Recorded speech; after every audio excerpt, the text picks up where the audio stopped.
Rule number 6 for the commas. As you can see, a lot of notes on the board.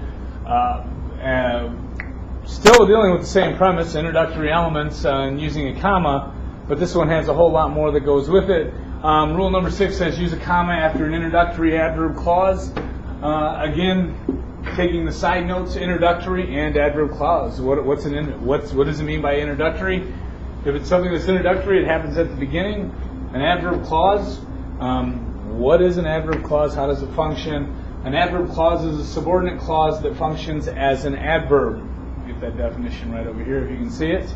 A subordinate clause could have went even a step further. A subordinate clause is a clause that cannot be a sentence by itself.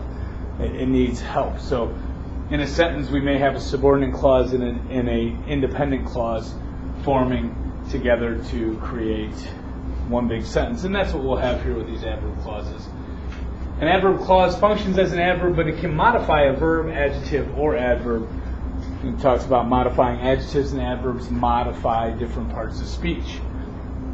Making our way to the other side of the board, these words here, these subordinating conjunctions, they introduce adverb clauses.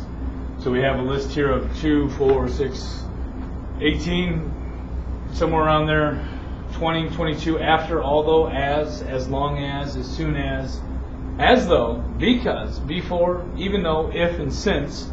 Sentences that start with these words usually have adverb clauses at the beginning. Obviously, we have a word, one of these words starts a sentence, we're probably going to use a comma.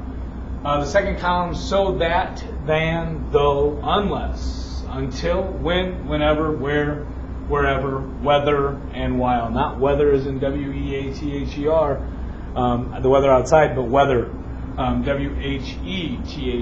So that's the list of subordinating conjunctions. They introduce adverb clauses. Adverb clauses can fall anywhere in a sentence, but for the purpose of using a comma at the beginning with an introductory element, we're talking about adverb clauses at the beginning. So sentences on the board here, and they've kind of worked out nice. The top part is the adverb clause, and the second part is the independent clause. Whenever he has time, here's our subordinating conjunction. Here is the whole clause, and then we have our comma after it. Whenever he has time.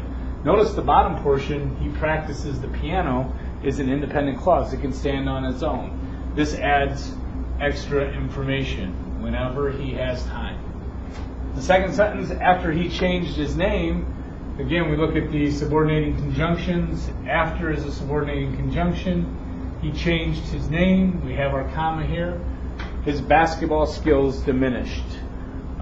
Again, this part right here is an independent clause. His basketball skills diminished is a sentence all by itself.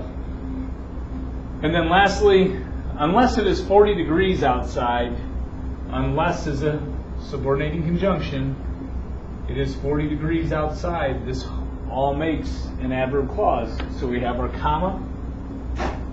Recess will be indoors. So again, recess will be indoors is an independent clause. So adverb clauses. We use a comma after an introductory adverb clause to set the adverb clause off from the rest of the sentence.